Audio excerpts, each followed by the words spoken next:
Hello students, I welcome you all to today's session. I hope all of you are doing perfect at your places. Today's topic is Grassroots Democracy, Part 1, Governance. Lesson plan, necessity and functions of the government, types of government, levels of government, democratic governments and laws and government.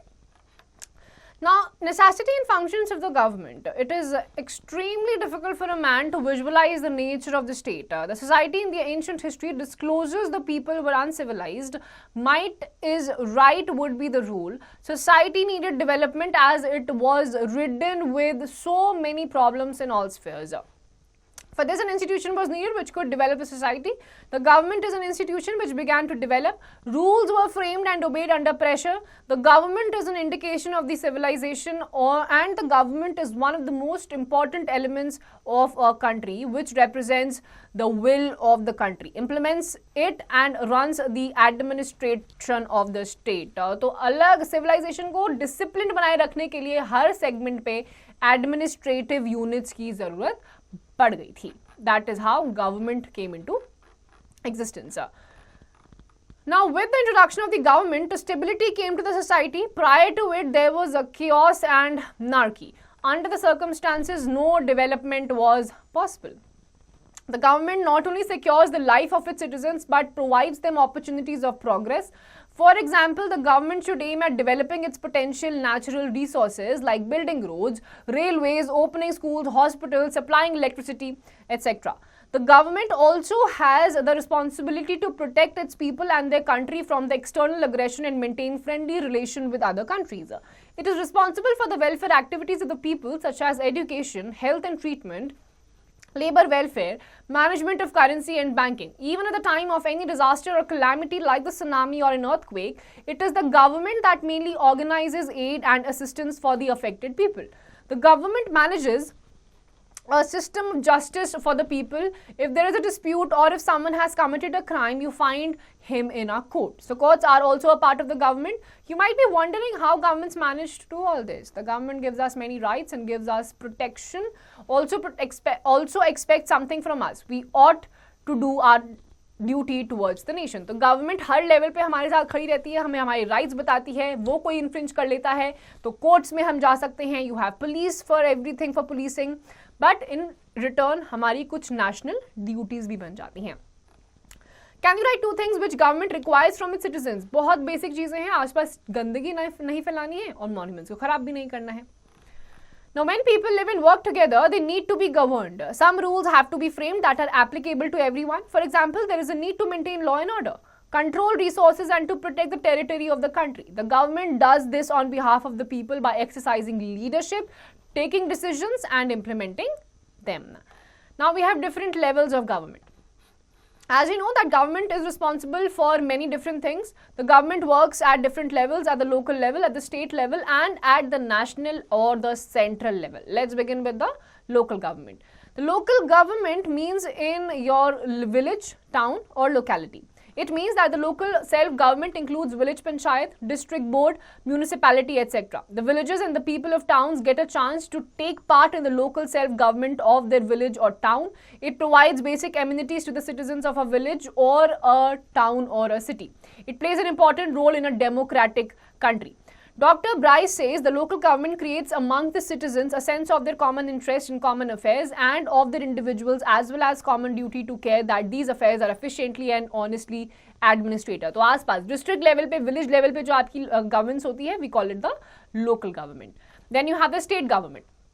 The state level would mean that which covers an entire state like Uttar Pradesh or Bihar, and then you have the central government. The national level relates to the entire country. In India, we have adopted parliamentary form of government. State government state को resemble करती है, state के लिए सारे काम करती है, and then central government पूरे nation का साथ में लेके चलती है. Now, laws and government. The government makes laws for everyone in the country. It is our duty to follow these laws. This is the only way for smooth functioning of the government. It was hoped that citizens would fulfill their duties willingly or by force. For example, there is a law that says that all persons driving a motor vehicle must have a license. Any person caught driving a vehicle without a license can either be jailed or fined a large sum of money. Without these laws, the government's power to make decisions is not of much use. The government needs money for its work. New work of the government has expanded. For the execution of these works, more money is needed. The government gets money by imposing taxes. It is the duty of the citizens to pay the taxes honestly. In addition to any actions that government can take, there are also steps that people can take if they feel that a particular law is not being followed. For example, if the people feel that taxes are not justified, they can oppose by holding meetings, demonstrations, or publishing comments or criticism in the newspapers. Another example, if a person feels that he was not hired for a job because of his religion or caste, he or she may approach the court and claim that the law is not being followed. The court can then give orders about what should be done. तो आपके अलग अलग laws वगैरह बनाए जाते हैं. Citizens की भी रिस्पॉन्सिबिलिटी होती है उन लॉज को फॉलो किया जाए, और गवर्नमेंट को ये सब चीजों के इम्प्लीमेंटेशन के लिए पैसे मिलते हैं टैक्सेस के through. So paying taxes at the right time is also the responsibility of the citizens. But अगर सिटीजन्स को लग रहा है कि उनके टैक्स से कुछ प्रोडक्टिव काम हो नहीं रहा है और अननेसेसरी टैक्स लगाए जा रहे हैं, they have full right to go for demonstrations publicly. Now we have different types of government. Who gives the government the power to make decisions and enforce laws? The answer to this question depends on the type of the government in a country. For example, democracy. Democracy is that form of government in which the community itself gives the government this power. In other words, it is a form of government which is elected by the people. It is for them and it belongs to them. Democracy is built around two very important principles: freedom and equality. Equality of status and equal opportunities are provided in a democracy. So there is a liberty of thought and expression as well as dignity of the individual. India is the largest democracy in the world where government has to explain its actions and defend its decision to the people. Democracy जैसे India के case में है, government will be elected by the people and for the people. अगर लोगों को लग रहा है उनका इलेक्टेड लीडर काम नहीं कर रहा है, वो बहुत सारे अलग अलग फैक्टर्स के थ्रू उनको नीचे वापस भी उतार सकती है. Then monarchy. Another form of government is a monarchy. The monarchs, kings or queens, were very strong and powerful as they led the administration themselves. They were guided by their council of ministers. Monarchies were often hereditary and the reigning kings often nominated their successors. The states were governed by the kings, who were as usual the center of all military, political, administrative and judicial powers of the kingdom. They governed with assistance of a ministry, but the ultimate responsibility of a final decision rested with them. The secretariat at the capital generally worked under the king's personal direction and supervision. The provincial governors and their subordinate officers were under their control and guidance. In all aspects, kings were thus almost autocratic rulers. Example, the kingdom of Nepal. Till now, it was a kingdom, but now it has been converted into a democratic country. Monarchy hereditary होती थी. Kings, king का बच्चा वो अगला king बन जाएगा, prince का अगला जो बच्चा होगा वो prince बन जाएगा. तो इस तरीके से चलता था. नेपाल भी अभी कुछ टाइम पहले तक ऐसे monarchy ही थी, but अब उसको democratic country में convert कर दिया गया है. Then comes the dictatorship. Dictatorship is another form of government in which an individual rules the state without any accountability to the people for its actions. Adolf Hitler of Germany was one such dictatorship who plunged the world into Second World War. Dictatorship यानी कि बिना लोगों के बारे में सोचे बिल्कुल जो मन में आ रहा है वैसे लॉज बनाए जा रहे हैं, जैसे अडोल्फ हिटलर ने वंस अपॉन अ टाइम किया था. Now let's extract the interwar period 1919-1939 saw the rise of dictatorship in Italy and Germany. Dictatorship is an antithesis of democracy. It gives no rights to people, tolerates neither opposition nor criticism. It envisages one-party rule, controlled by one leader with local authority, and the individual, his freedom, his very thinking are controlled by the state. The motto of the dictator is everything within the state and nothing outside or beyond the state. Now, democratic governments. India is a democratic country. Every citizen has equal political rights irrespective of sex, religion, caste or race. Political equality implies that despite differences, every citizen will have one vote. This democracy was achieved by Indians after a long and eventful struggle. Do you know what are the main features of democracy? So, democracy gives the people right to form government of their choice. Members are elected on the basis of majority voted polled at the time of elections. If the enlightened citizens do not exercise their franchise, the quality of people elected could be mediocre. Where the voters are socially responsive, they can assert their rights. They ensure that whatever seeks their votes has to be on toes during the term of office. It is not enough that everyone exercises his right to vote. The citizens also have responsibility to actively involve themselves in the electoral process. Active participation by the enlightened citizens in the surest way of ensuring that the political process is not corrupt by self-seeking politicians. तो आपके पास universal adult franchise हैं, आप चाहे बहुत अमीर हो, बहुत गरीब हो, किसी भी कास्ट से बिलोंग करते हो, आपका एक वोट एक ही की तरह काउंट होगा. 1 person 1 vote. तो ये सारे राइट्स सिटीजन को दिए जाते हैं ना democratic state like in India. In the initial phases of representative governments, the right to vote was restricted to certain special groups of people. The members in the lower house of parliament in England were initially only the landed aristocrats, and these democracies did not grant the right to female citizens. Now, nowhere in the world have governments willingly shared power. All over Europe and USA, women and the poor have had to fight for participation in the government. Women's struggle to vote got strengthened during the First World War. This movement is called the women's suffrage movement, as the term suffrage usually means the right to vote. During the war, many men were away fighting, and because of this, women were called upon to do work that was earlier considered men's work. Many women began organizing and managing different kinds of work.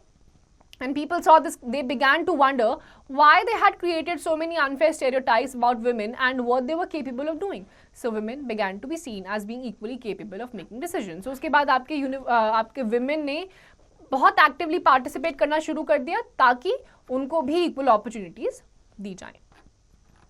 Now, the suffragettes demanded the right to vote for all women and to get their demands heard. They chained themselves to railings in the public places. Many suffragettes were imprisoned and went on hunger strikes, and they had to be fed by force. American women got the right to vote in 1920, while women in the UK got to vote on the same terms as men some years later in 1928. Now, these days, the government cannot call itself democratic unless it allows what is known as universal adult franchisee. This means every adult citizen of that country has the right to vote.